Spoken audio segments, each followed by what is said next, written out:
saying? So I'll let you know when that's going down. We're going to try to get the brother to be at Black Media or wherever. You know what I'm saying? Because it's not just one person got the answer. You know what I'm saying? It's a universal thing, and so therefore, you need to be in the church at that time. You know what I'm saying? When a person is saying some other thing, they need to be there. So therefore, we can only go by what vessel that we're dealing with. A brother named Brother Juju that I was introduced by. I don't know, he might not like me putting his name on the video. Very spiritual brother by the name of Brother Juju. I was introduced to the sister Apakita. As a matter of fact, you want to do this right now, or you want to wait? I want her to come up. She's going to be dealing with crystallogics. Now, for some of you people that didn't, yeah, well, I want you to go. I want you to come up and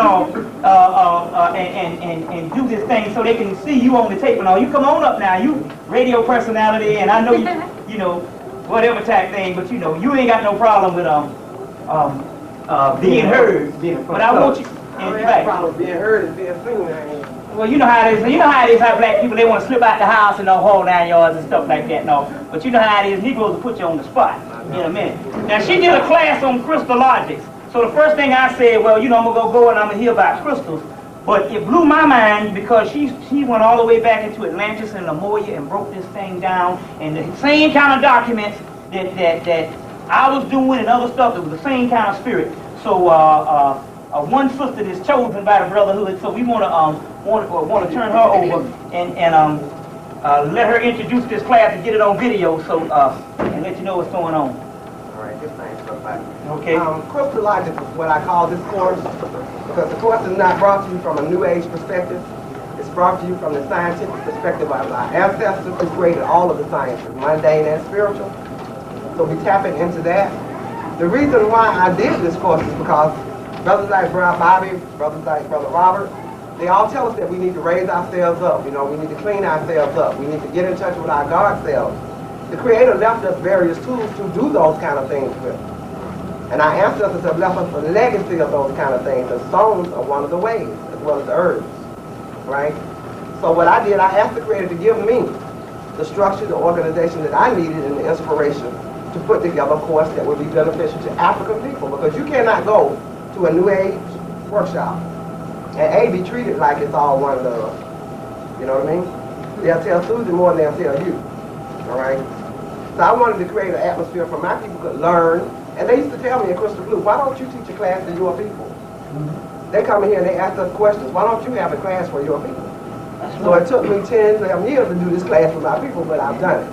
And I'm offering it to the community. I hope everybody will come out, check it out. I've had numerous students in this room here who told me that what I've told them have worked for them. They've learned a lot. One sister's now doing crystal jewelry, you know, and I'm doing it right, Sister Africa, because you taught me, so that makes me real happy. So if you have health problems, and particularly psychic defense, that's what I call it. We're under negative, you know we're under attack, psychically. Yes. I think we all got something to know that right now. We need to be just like everybody. We need to have our insurance on us every time we move. When you go to sleep, when you step out your house, you need to keep your insurance on. What's wrong with that? Shake. And you need to know what you need to have. So crystallogics is designed to teach you that. Straight up. When did you give the date and all that? Oh, okay. The date is September 25th. And it's a 4-week course on the crystal. I mean, we get deep down into it. It's not like a thing I just come and, you know, mesmerize you with some information. We get into the science of them so that you can intelligently go do your own rituals, pick your own stones. You'll know what it is because you know the vibration of a thing. And you know the science of a thing. That's what it's designed to do. The last 2 weeks, because of the last class I had, people asked me about herbs and candles and oils and incenses and things like that. So the last 2 weeks of the course are dedicated to herbal defense. We're on we kind of on the defensive thing because we're under attack. We got to get things straightened out so then we can go on the offensive. And we talk about some offensive things too. You know, but right now we just need to be able to protect ourselves and get ourselves back in order because we're totally out of order. You know? And so, starting September the 25th, it's a 6-week course that runs through October the 30th. Unless you just want to do the crystal part, that's 4 weeks. And the herbal defense classes start on October 16th. But you have to be a graduate of Crystallogist 101 to take the herbal defense classes. It's going to be at 1158 Avon Avenue, which is in the West End. It's the home of Sister Brother Bilal and Fulani Sunni Ali. Big old house, nice, good vibes. So we invite everyone to come out. Thank you. Okay. All right.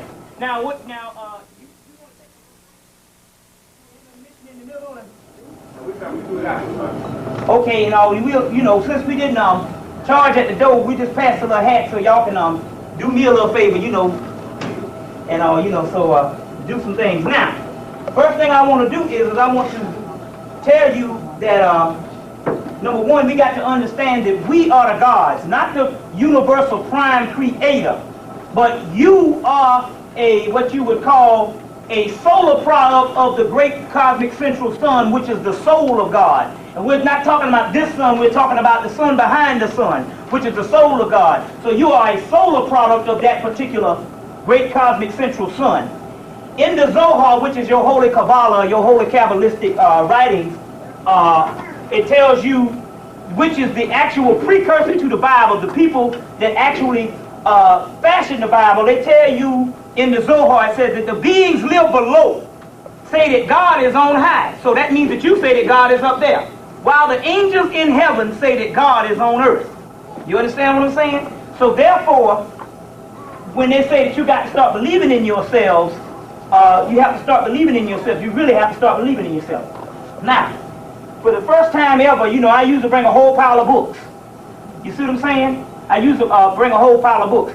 Basically, I just got papers that's dealing with certain amount of key things and some coming events and all of that. But basically, what I want to do today is I want to drive this home. I want to introduce you to other realms because we already know now, based on the channelings, that Atlanta was once underwater and it once was a part of Atlantis.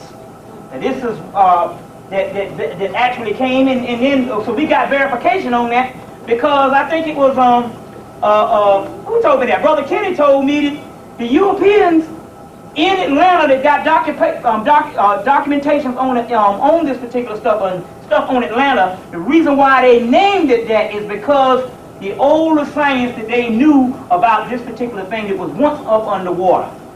Now, once up underwater. The reason why it is called a phoenix rising up from the ashes, not only was it talking about because Atlanta was burnt by Sherman, but it was actually talking about a group of people that would rise up from the ashes. And they're talking about black people, because Elijah Muhammad said that when the black man rises up in the South, it's all over.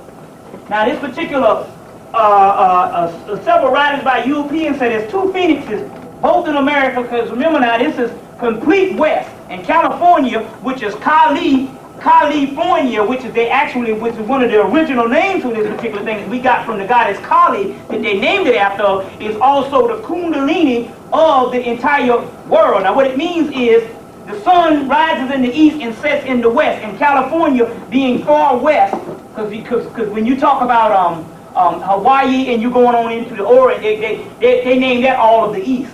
So that being far west, they said that particular, it is the Kundalini chakra, or the Kundalini to the entire world, but mainly also to the United States, which is the reason why they were saying that this particular earthquakes and all this stuff, and why they have the particular earthquakes, because we understand that the earth has a way to cleanse itself and revive itself, or actually the earth has a way to wake itself up too. Now the Hopis, as well as the Aztec, as well as the Olmec, and as well as all of your native indigenous Western people, which by far were black people that you know, tell you that there was earth has a Kundalini too, and they used to do a ceremony to wake up the earth Kundalini. But for those that don't know what the Kundalini is, that's a spiritual center in you that wakes you and rises you to cosmic consciousness.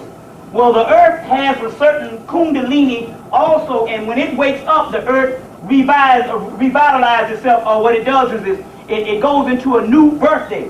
Now, the point on California, they said that, well, also they said there was two phoenixes in the world, in America.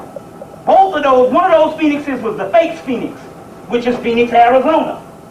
The other phoenix was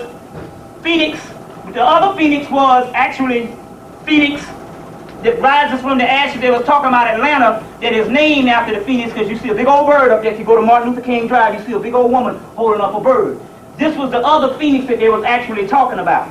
Now, as you know, there was only supposed to have been one Nile Valley in the world, which was so-called Hemmitt, or Egypt, mainly Hemmitt.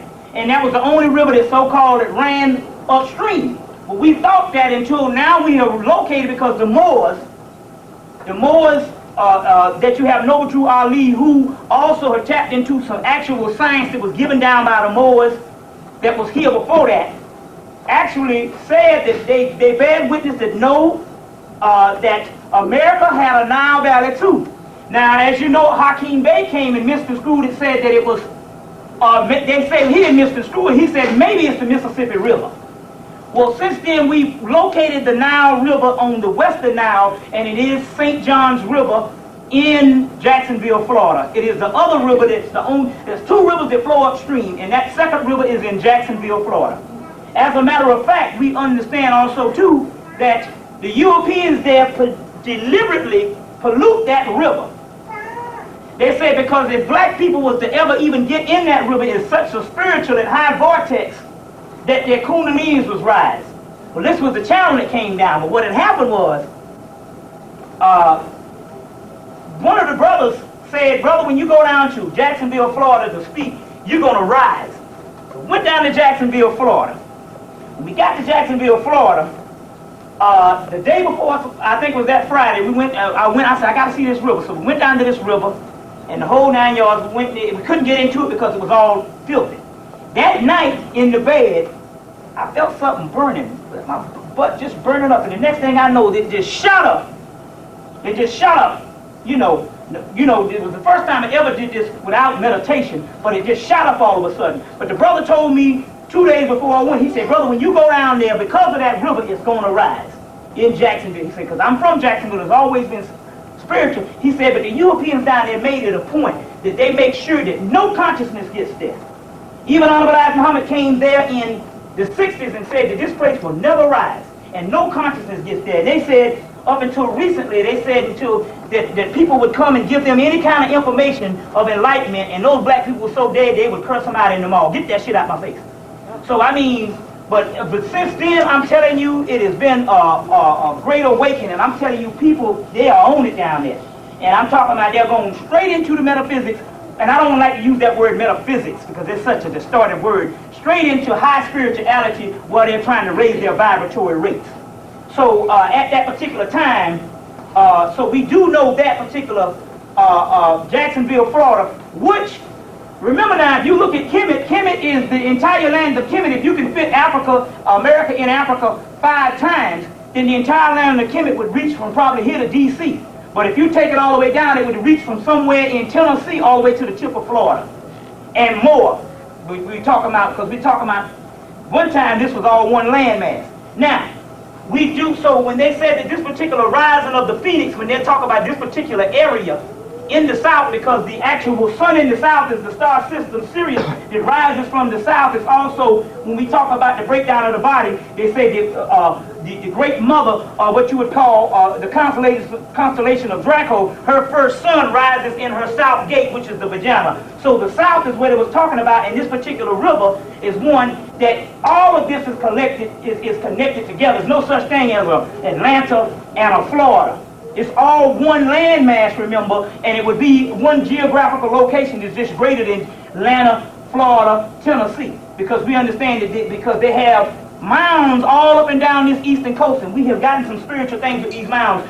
Also, we do know that not only that, they got a book out about the mounds just in Florida only. That's not including the mounds in Georgia, Tennessee, and also Alabama, and all these places, you see. So what I want to do today is basically we want to talk on things on the spiritual manifestation more than just actual technical things that I just ran and I got this up and I got that up and I got that up. Okay, the reason why I say that is a great job on the actual scholarship. And so now we want to try to go into what is called a right brain method of thinking other than left brain method of thinking. You see what I'm saying? And the reason why I say that is this. When I went to New York is so condensed with buildings and cement and stone and hardly no nature at all. And I didn't realize until I went to New York for the first time to speak. After the lecture, the people, unlike here, is such a comfortable you know, you satisfied with the question and answer or whatever. You say, well, he got the book list. He said on tape, I'll get the books later or whatever. I know to go to black media or whatever.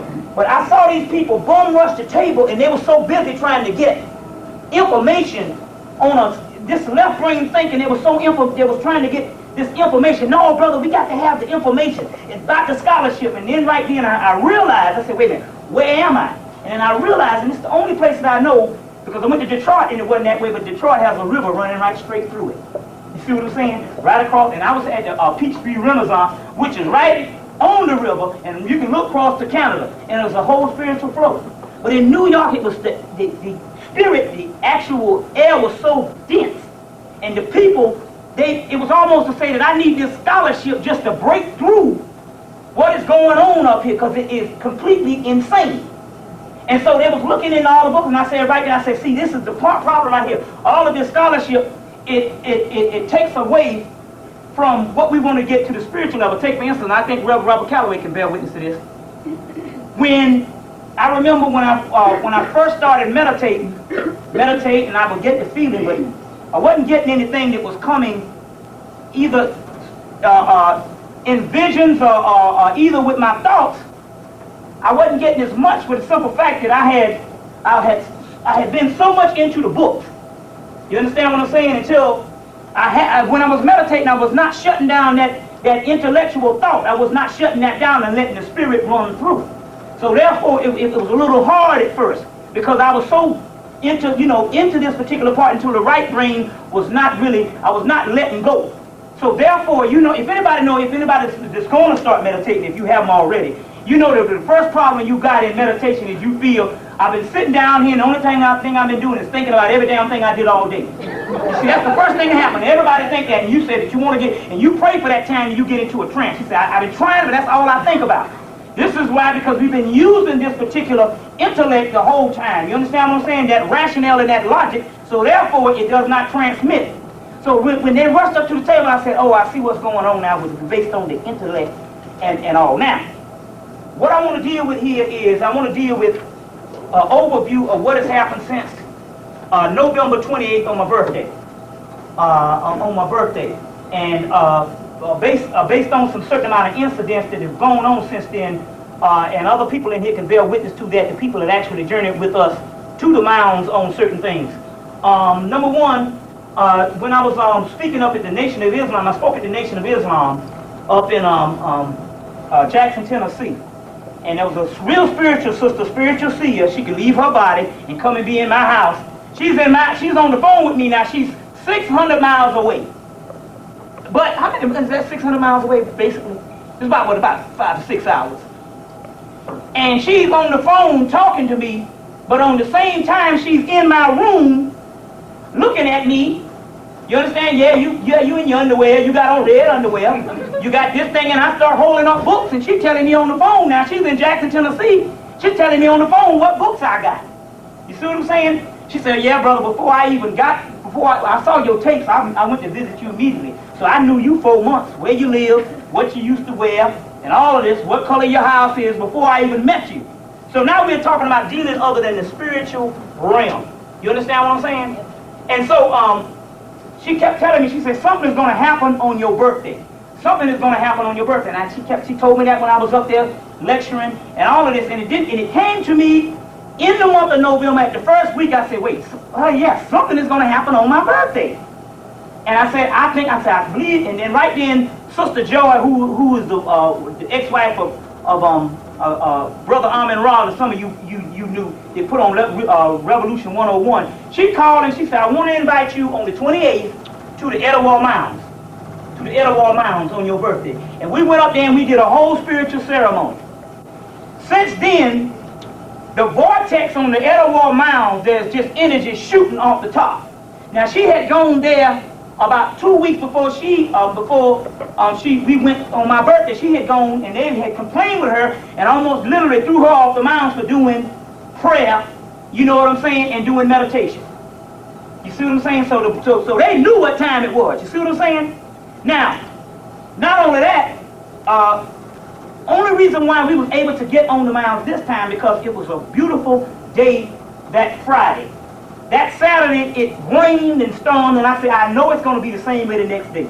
But about 12 o'clock that night, it stopped raining, and the skies cleared up, and there was no clouds in the sky. The next day, it was a beautiful day, but the wind was so cold that day, so when we got out to the mounds, I said, well, we got to get on it. I said, so they're going to have to really run us off.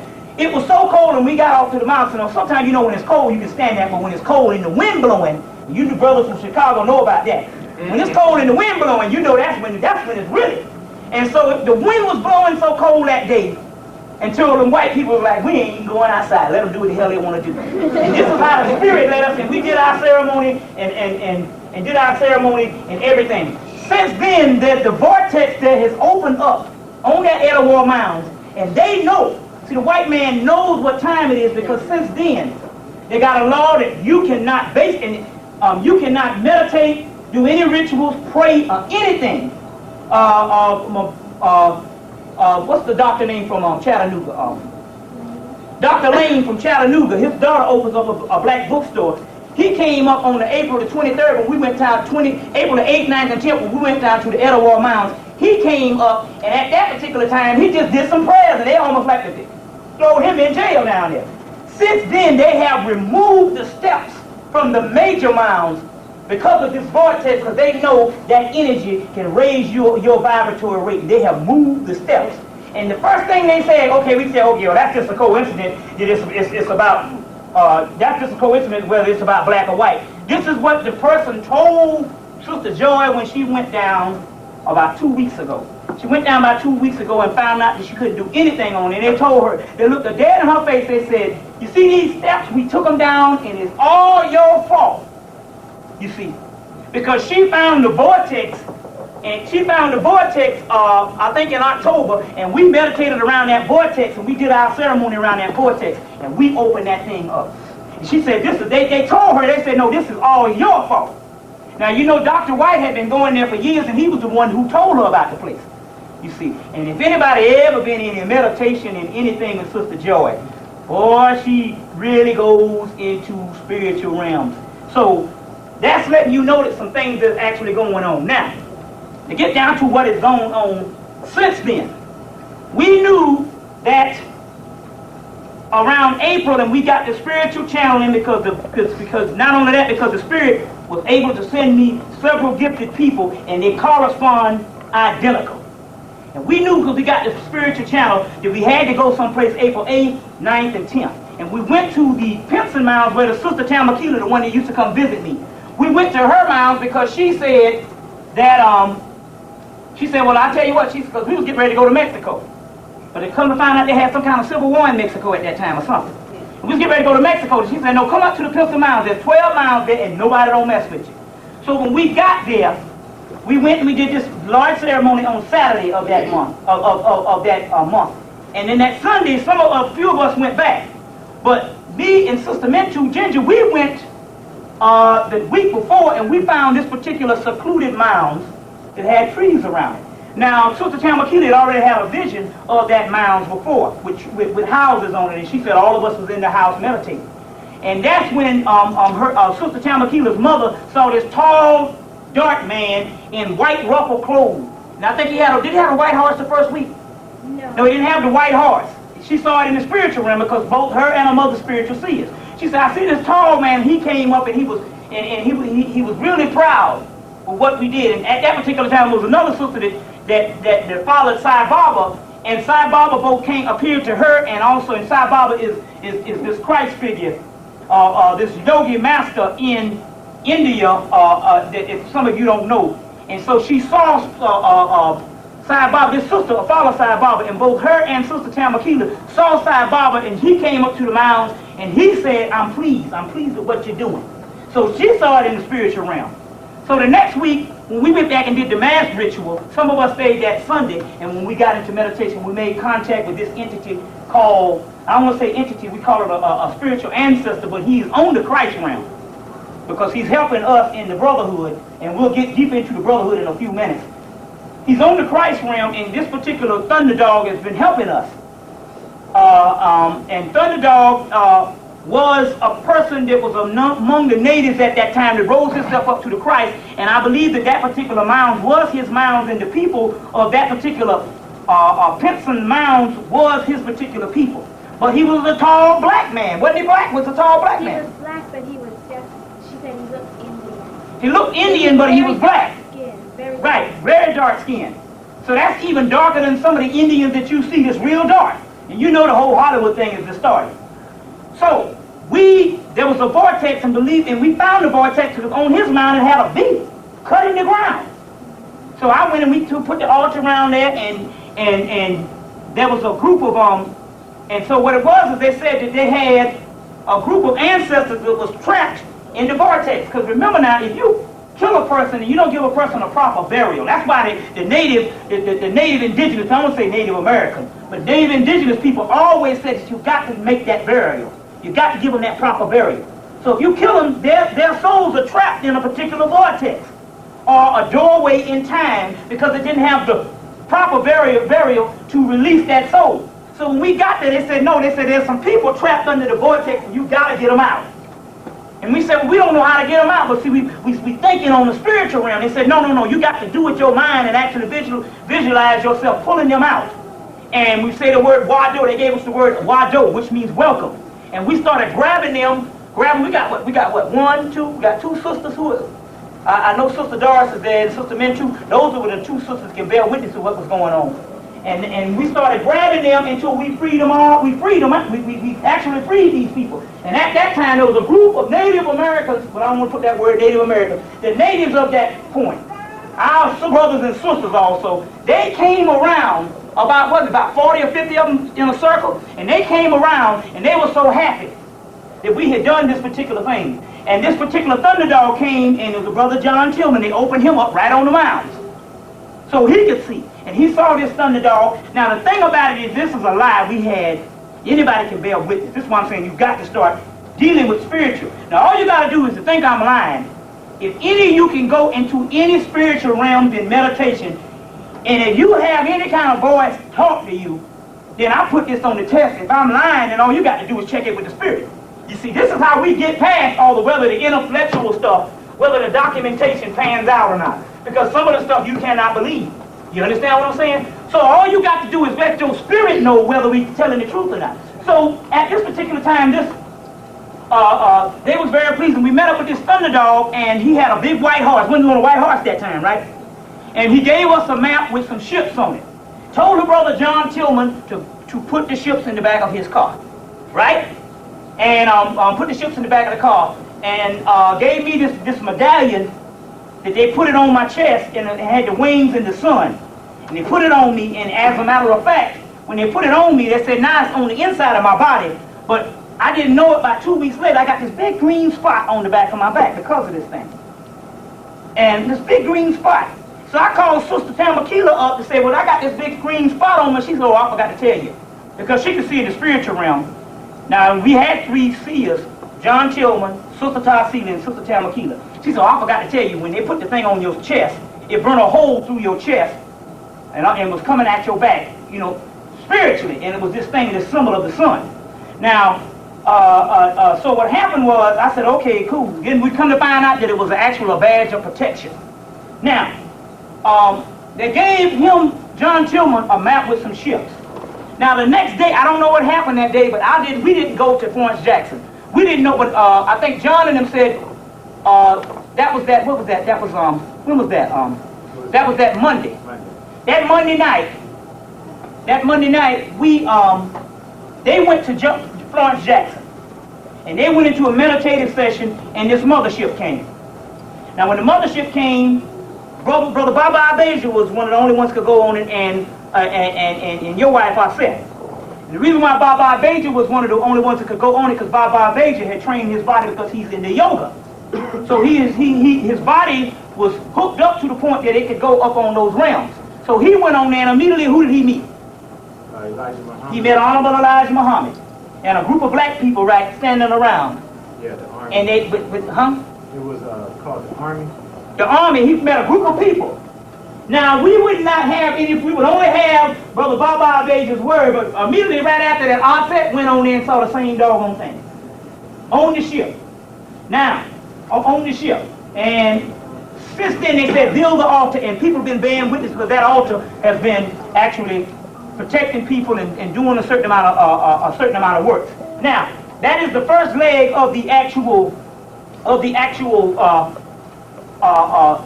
that went on. Now, we're going to identify this particular hierarchy and everything, but right now, what I want to do is, I want to identify the hierarchy because I want to get deeper into this. Now, even Brother C. Freemanell used to say that there's different spiritual overlords on the higher realms. And even in the book, I think it's called The Cave of the Ancients, they said that there's many paths, one aim. You understand what I'm saying? Many paths, one aim. But this particular hierarchy that we're talking about here is in the pursuit of what they call the Black Rite of Osiris, or the Great White Brotherhood. Great White Brotherhood is not necessarily about white people. It's talking about the crown chakra, the prism, the crown chakra, and this particular brotherhood that exists, and it's called the Order of Melchizedek. Now, you know, in your spiritual, what you would call your spiritual realm, what you call your Hebrew lore, they talk about Melchizedek, and they said Jesus was of the order of Melchizedek. Now, Melchizedek is his Hebrew name. His original name is Awas, A-I-W-A-S-S. Awas, a tall black man in his 30s with the face of an African king. He is the epistomous head of the AA, what they call the Great White Brotherhood, or they call what they talk about that prism, that Great Brotherhood and all. And there's his name is Awas. Now, on October 16th of this year, of 1993, I was in the Sphinx Metaphysical Bookstore. About 2 weeks before that, I was up in Avalon Bookstore, and this particular guy named Larry said, he told me this about that summer. He said, we got a couple of aliens coming up in here. They come up in here. So when it was interesting, so when I happened to be in the store, I rode the bus out to Avalon, and I was reading this particular science on AWAS. Now, I was happened to be in the store, I think it was like the last weekend in September, and he said, we got this particular alien up in here. And so I said, oh man, it was the black guy with a fade. He looked like he was about 21 or 22. And I said, oh man, that ain't no doggone alien. So when I turned around, I you know me, I went through looking at books and stuff, looking at him like this. And when I turned around, I could actually see, because his eye sockets was back in his head a little bit. His skin was very smooth, but it was, you know, he looked just like a brother, because he was a brother. But his eye sockets was back in his head, and it didn't look like somebody that was an alien. It just looked like, just like you could tell that the people from India is different than the people from Africa. Or let's better yet, let's go back to let's go into Africa, because this is a good example, because you know not all Africans look alike. You see, we misconstrued that the prototypical West African is the whole Africoid stock. You know what I'm saying? But you know, you got different types of features in Africa. And as a matter of fact, you can see these particular features around people all over the world. So when I saw him, he did not look like an alien, but he looked like a certain African that I hadn't identified. So if he was on the continent, I said, okay, it does look like some African, but I don't know what tribe. He just looked like an African from another tribe. So what happened was, I said, well, if it's an alien, I'm going to get to the door. So I went and got to the door, because there ain't no back door. I went and got to the door, and I said, I'm going to wait here until this man come out, and I'm going to go and talk to him. I'm going to go talk to him, you know. I started talking to Larry, because he's going to go up front, and before I knew it, he was gone. And he didn't come out the front door, and the guy was gone. Later on, we come to find out, based on spiritual channeling, that it was a brother from Jupiter. A brother from Jupiter. Now, we know also on spiritual channeling that all the planets have people on them, and they are all black people. If you go to Mars, if you go to Jupiter, and this was an actual brother from Jupiter. Now, after I went to New York, to my ex-girlfriend's mother died, and I went to New York. And I was reading a book, and something came to me and said, wait a minute, hold on. You got to start taking responsibility for your godhood. not only egotistical thing, but it's saying it's all about you, as in retrospect to, you can't look for nothing to come outside to save you. You can only save you based on going within. You understand? Look for nobody but yourself to save yourself. So therefore, at that particular time, I said, wait a minute. I said, well, I got to start taking a certain amount of responsibility and start bearing witness, because even with the intellect, I started going to a point whereas you really don't believe for the simple fact that you are not going within. That was on a Thursday. That Friday, that Saturday, I came back to Atlanta, and all of a sudden, the sister, my ex-girlfriend, she came over to the house because she drove her mother's car back, and she said, I got some clothes in the cleaners. You want to go to the cleaners with me? I said, cool. And on the way, now I knew wasn't nothing in the Spanx Metaphysical Bookstore because I had bought out all the doggone books. 92, 93, and I had bought out most of the doggone books. So I knew wasn't up in there because I was in there the week before I went to New York. And so I said, this is because I'm not just trying to find out about my psychic powers. Because my people were from part of West Indies, I think the West Indies, her grandmother said, go with it. You know, whereas in fundamentalism religion, they say, you better cut that stuff out as devil worship and all this stuff. But her grandmother said, go with it, because she remembered what she used to do in indigenous, with her people in the West Indies. So she was able to, when she went in, she knew what she was doing. And just then she said, I hardly ever see this, but there's a particular man standing behind you. And I said, well, what does he look like? They said he's a tall man in his 30s with the face of he looked like an African, and he got on some Arab-looking dress. And he got on some Arab-looking dress. And I said, I think I know who it is. Now, that night, that same day, this Empress was in town. Now, see, despite all the history that people are talking about, how do you explain, and I asked John Henry Clark this when I went up to how do you explain through history, since you're talking, how do you explain, and we know black people, if it wasn't one landmass, how in the devil can you get black people over here? In America, so many thousands of years before Jesus, that own America, whereas the either native, so-called, but the nomadic people that you see that they took the land from, so-called, and they killed them, they didn't even have any documents and records to claim their land, and this black woman got all these records because she was of the Washita Nation. And now this has baffled all the doggone Afrocentric scholars because they have neglected almost thousands of years of history with Atlantis and Lemuria, because John Henry Clark, or not him, they just said, well, I don't want to say wrong, they just said that we don't want to speak on that because we don't have enough evidence on that, or we don't have enough scholarship on that. That's because they are only a victim to the European telling them what they can actually do. See, when you say the whole thing about Africa, you still off the doggone mark, because it ain't just about Africa. This was one landmass and it was one people on it. So therefore, how they explain this woman has got all this land and the government and gave her Monroe, Louisiana, which we went down on the 19th to do a ritual called the Phoenix Ritual on the Phoenix Mound on the 19th of this month, where they had some, like I said, some sister from Yogananda came down and some couple people. How do they explain this? You see what I'm saying? So now, this particular time, the same day that I met AWAS, this woman appeared in town, the Empress. And when I'm talking to her, she said, yeah, I met him too. He saved my behind when the government was going to throw me in jail.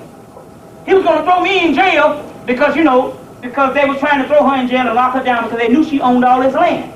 She said, and he appeared. I just figured it was a spaceship because he walked right through my wall. The crackers done cut off all her electricity. They was getting ready to indict her on Monday for some stuff. You know, all they got to do is just say you wrong and they indict you and ain't nothing you can do about it. They told you that with Yahweh being Yahweh. Now here go a man, well, like I said, he God, but he's Yahweh being Yahweh, head of the solar system, but he locked up in the white man's jail and can't get out. Yeah, you know. You see what I'm saying? But he God now, you know what I'm saying? So, he comes through and tells her to go and sit to the typewriter and type out this letter. She said, I can't do the typewriter because they done cut off my electricity and the typewriter is an electric typewriter. He said, just go and sit to the typewriter. She goes to the typewriter and start typing.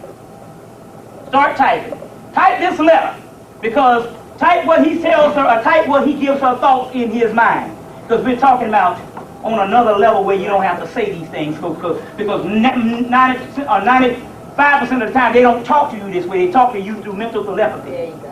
So she goes and she types out this letter. She goes and tells this woman to send this letter to Washington, D.C. The woman looked and said, well, on this envelope, it's typed. How could you do that? Your electricity cut off. She said, just go send the letter. She go and send the letter to Washington, D.C. When she sends the letter to Washington, D.C., the white woman called on the TV set and said, "How's the dog? Everything that we was going to indict you from is on this letter, is an explanation that's explaining what we say you had done. It's explaining, and it is wiping out all of that, so therefore we can't indict you. Now, we can't indict you. Now, the next time I meet up with this particular person, his name is Melchizedek, right before Christmas. But then I can't get no answers. I'm saying things and all, and they're like, we ain't get, brother, it's like this. And they kept saying, listen. They kept saying, you got to believe more in yourself.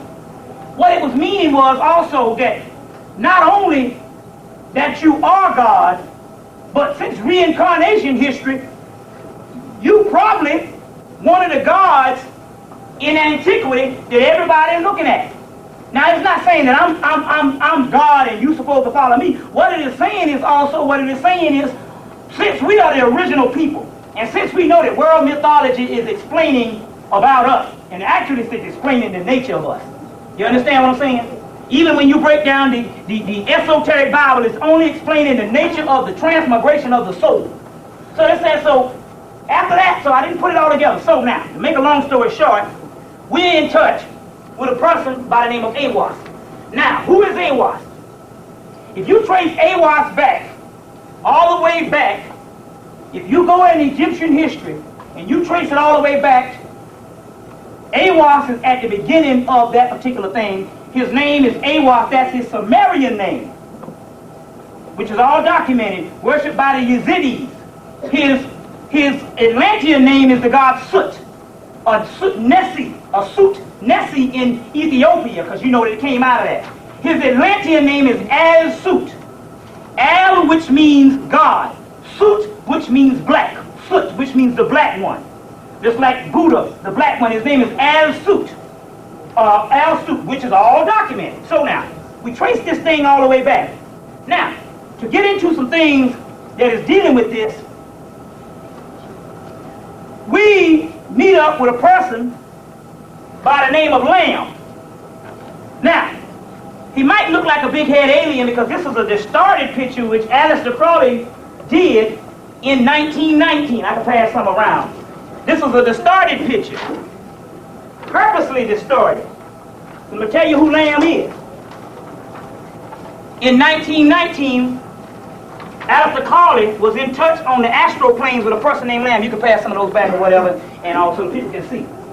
Now, if you notice about the big-head aliens that you see all the time, you see big eyes and stuff on them. Well, if you go and deal with the moving fire in the sky, you saw clearly that they had a group of spacesuits with the big head and the big eyes. Remember that? If you saw the moving fire in the sky, the actual things that all the Europeans are actually seeing is a group of spacesuits. Right?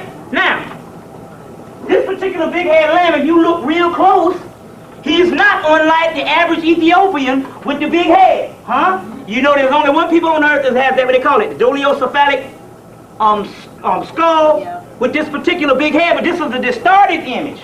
Number one, but he was sure to do one thing. He didn't put the big eyes. He put regular human eyes on this particular person. You understand what I'm saying? He put regular human eyes on this particular person. His name is LAM. Now, the thing about LAM is this. What other person in history that you know of that had a head like this that you see, I'll make it easy, in Egyptian mythology? My daughter. Huh? No, a big head man in Egyptian mythology. Imhotep. Imhotep. Check. Go look at the picture of Imhotep, and then you could actually see how this is a distorted image, and it's a lightened up image. Lo and behold, about 2 weeks ago before we went to the mounds,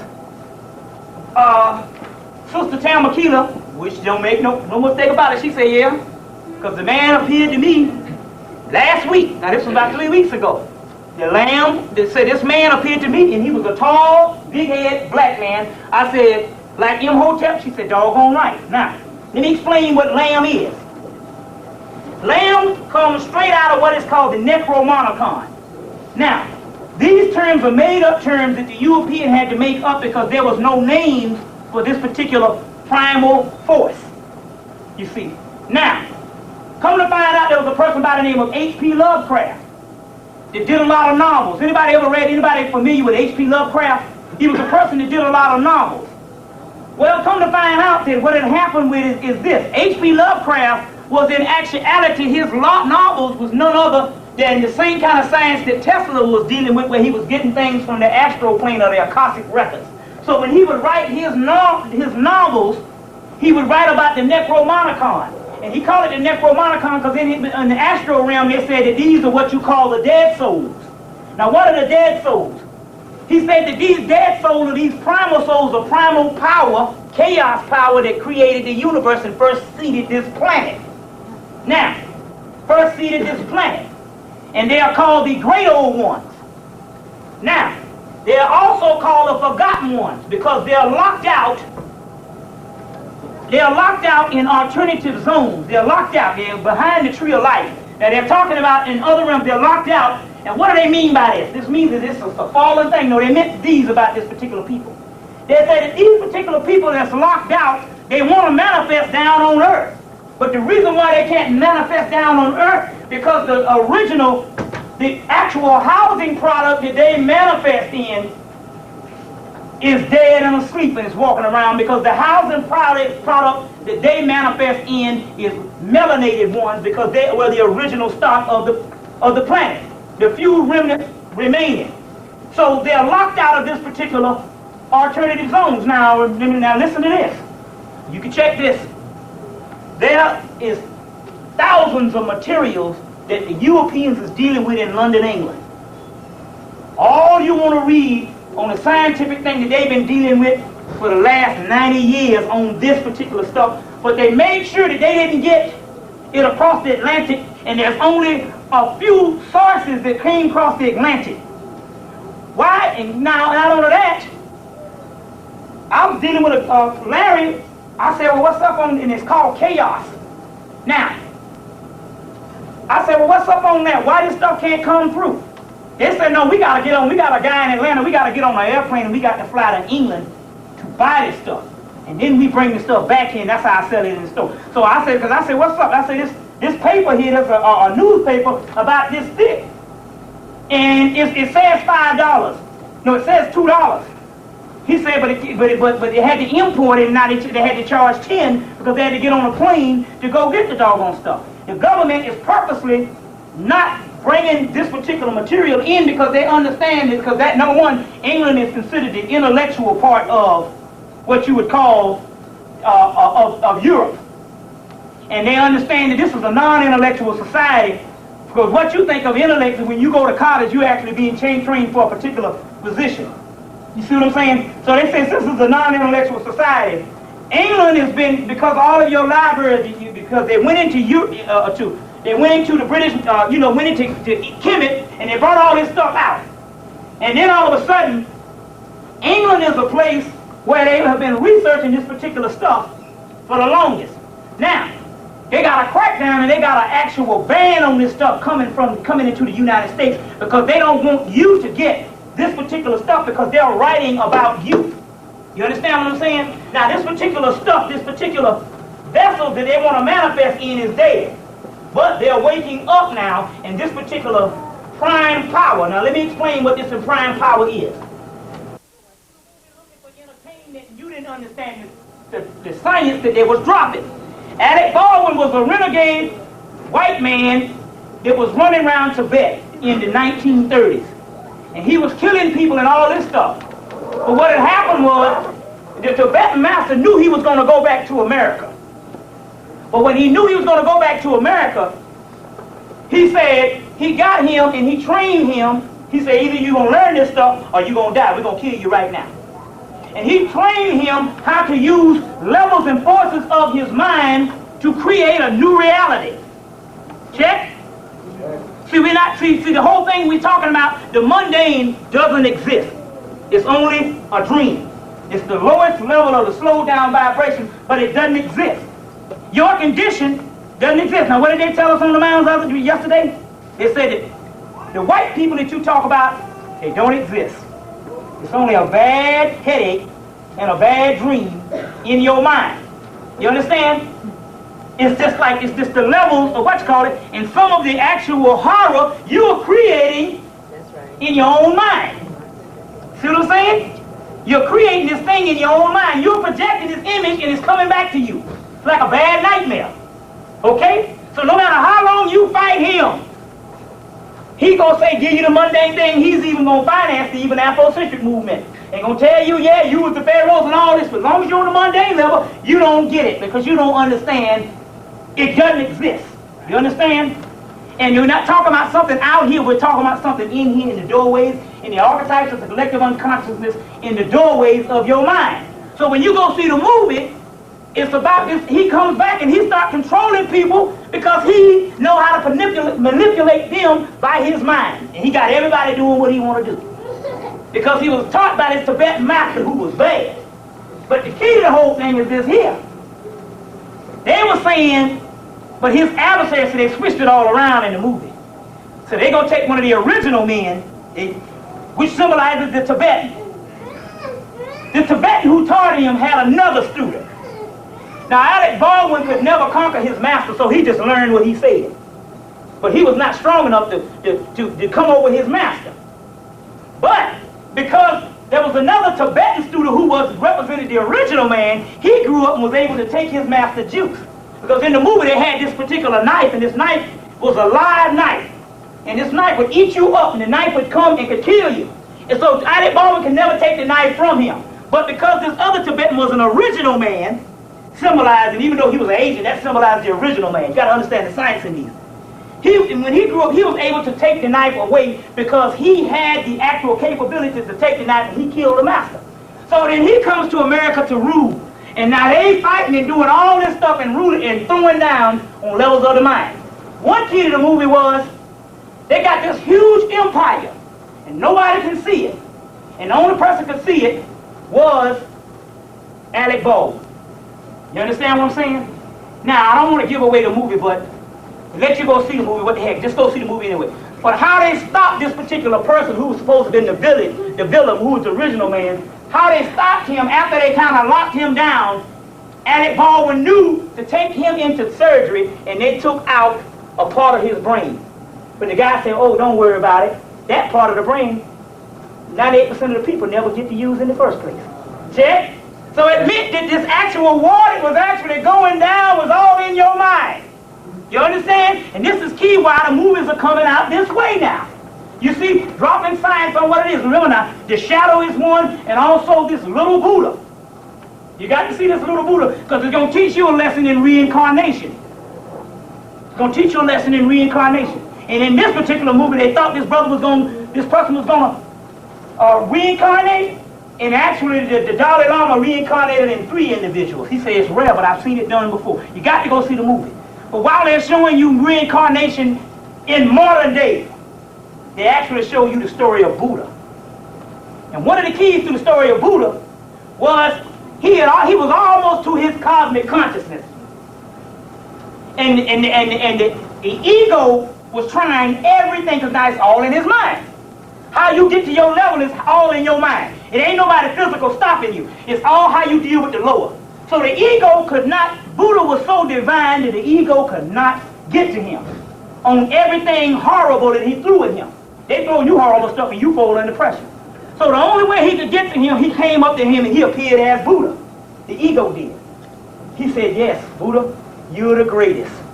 You're the best. And Buddha said, not even that can even sway me. Because that was the ego. He said, well, I got one last attempt. And if I can show him himself in a mirror and brag on him, maybe his ego will get the best of him. Buddha said, that game ain't playing either. So that is showing you in the movie how it's your own egos that you got to get on top of. Check? Okay. The movie's a little Buddha. It should be out in Blockbuster within the next couple of weeks, because it's been out of the theater about a month now. Maybe about a month now. So if a movie doesn't do good, they usually put them on videos even faster.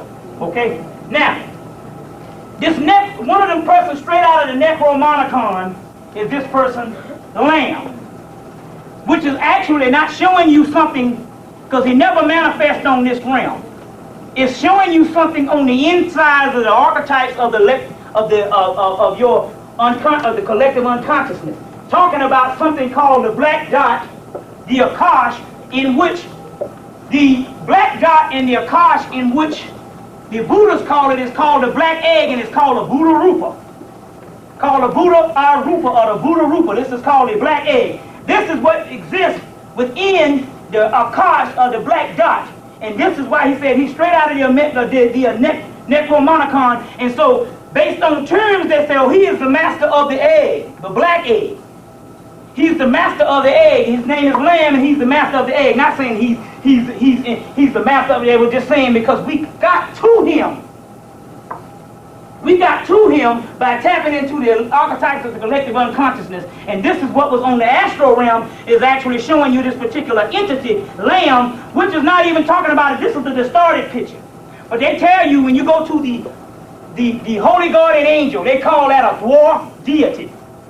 Now it's interesting because in Egyptian or Kemetan science, when you see the netters are not talking about this particular, some spooked out thing. The netters are doorways and keys to your mind, and each netter are what you would call gods, for you people that don't know gods. Each key to your mind, or each god represents a type of archetype in your mind. The Ptah, or the best, which is a dwarf deity, represents the first pygmy of the dwarf, which is supposed to be one of the original people that seeded the planet, although there were other taller races too. But they use this as a symbol of the ancient archetype, what they call the Adam Kadmon. You see, in your Kabbalah. And this dwarf deity, they say that this particular holy guardian angel, this particular dwarf deity that they talk about, they're talking about that primal part of the soul that is called chaos. Now, why do they call it chaos? Because you know every man and every woman is a star. And as you do your graduation, because the first thing I wanted to know as soon as I got into this, and the thing about it is, they get a little mad, but I say, no, you got to realize, I ask these questions over and over with different people to make sure I get the same identical answer, because I'm talking to the people out here. And I just don't want to say, well, that's this one person and her stuff channel might be wrong. I get the same answer. You see what I'm saying? So now, I said, well, did this Master Farad Muhammad exist? They said, yes, he did exist. And he did teach Honorable Elijah Muhammad. I said, where is he now? Well, they said, well, he has completed his level on the earth plane, and he's now a small star. Now, that goes back in what's going to tell you every man and every woman is a star. And you know this particular star, once you raise the Kundalini energy, the actual halo around your head is the same equivalent to a star that's in heaven. Now, we even got the channel, and you can go check this out, because if you go see the movie The Lion King, you know that the movie The Lion King is actually the story of Isis and Osiris. You understand? Osar and Aset. It's the actual story of Isis and Osiris, and also mainly Osiris and Set Typhon and Heru, the actual younger. Go see the movie. But one of the parts of the movie, they drop in metaphysical science, because you know that they're talking about black people, because the first thing the little monkey does when the monkey grabs the baby, the monkey goes outside and grabs the baby, takes the baby, and holds the baby up to the sun and to the stars at night, just like Kunta Kinte. And you know damn well they're not talking about no animals. They're talking about the African science of black people in the movie. That's why the movie was such a big budget, and again, to get European children to go to see this actual movie. And then he goes to the younger one, and he says, listen. He says, you see those stars up there? He said, every one of those stars up there is our souls. They go to high levels and complete all manifestations of what you would call the actual higher levels, and they become this particular star. That's your right. That's why Elijah Muhammad said, don't talk about the stars, we put them there. They bear witness in the same movie about them being, say, those stars, each last one of those stars are actual souls. You see? All in the movie, dropping all kind of science in the actual movie. You see what I'm saying? And it was, but the whole key was, the young one did not know who he was. He said, I don't know who I am. It's almost like being dead. just a child with grown-up children. He said, no, you the king of all of this. You see? You the king of all of this. And one day you will inherit this particular kingdom. You see? But he had the evil brother that was stopping the whole 9 yards and all of this. It's all in the movie. You see, the Lion King, which is the story of 8Sep and Osar. The actual, and also, let's see, the story of, is actually the story of Osiris, Set Typhon, and the younger one, Heru. All in the movie, you see. It's a good movie to actually go see. And isn't it funny when they want you to see a certain amount of things, they put a certain amount of voices around what should be the king. Now, they put James Earl Jones' voice behind the father line who was the king. See what I'm saying? They put his voice, just like they put his voice behind Darth Vader, which you know at the spear of the tree of life, which is at the base of the skull at the neck, which is called Darth, which is called melanin. They put Darth Vader and put him in black. And Darth is that particular cosmic substance that they call melanin. You see what I'm saying? Which also, Richard King now is bearing witness to this also, that other spear on the tree of life they call a false sephra, which they're saying because it's not on the tree of life, it's something behind the tree of life, just like it's behind you, which they call a medulla oblongata, that particular sephra. And all this is actually in the actual movie. Now, LAM is a person who actually what he does is, LAM is uniting the forces from Andromeda to Sirius and to the Earth also. They're helping Andromeda. Now LAM, because now what happened with LAM, obviously LAM was a person that lived sometime. But now LAM is actually occurring. Just like they said, well, AWAS, who is the number, which is equivalent to 418, and 418 is the number of melanin. We know this based on the Kabbalistic breakdown, which we understand that the Crawley's book, Kabbalistic breakdown 777, which is the number of Soot, the black one, which represents melanin, because Soot represents, his real name is Kim, which means the black one. In the book, in his correspondence, he broke down, which Richard King used in his book, it breaks down that the 33rd, or what you would call the 33rd, which is there's 360 or whatever, but they was talking about as far as the correspondence on the Kabbalah. The 33rd, they put Osiris or Osar at the bottom, which is called God of the Perfect Black. And then when they break down the actual substance on him on the second page on correspondence, they said pure carbon. And we know that the actual we know that melanin is a byproduct of carbon. The original thing that make it black is the actual carbon, which is in the same black holes in the ethers of space. You understand? Which is in the same cosmic that's in the church. That's why they say what's up as above, so below. So this particular, so when we talk about this LAM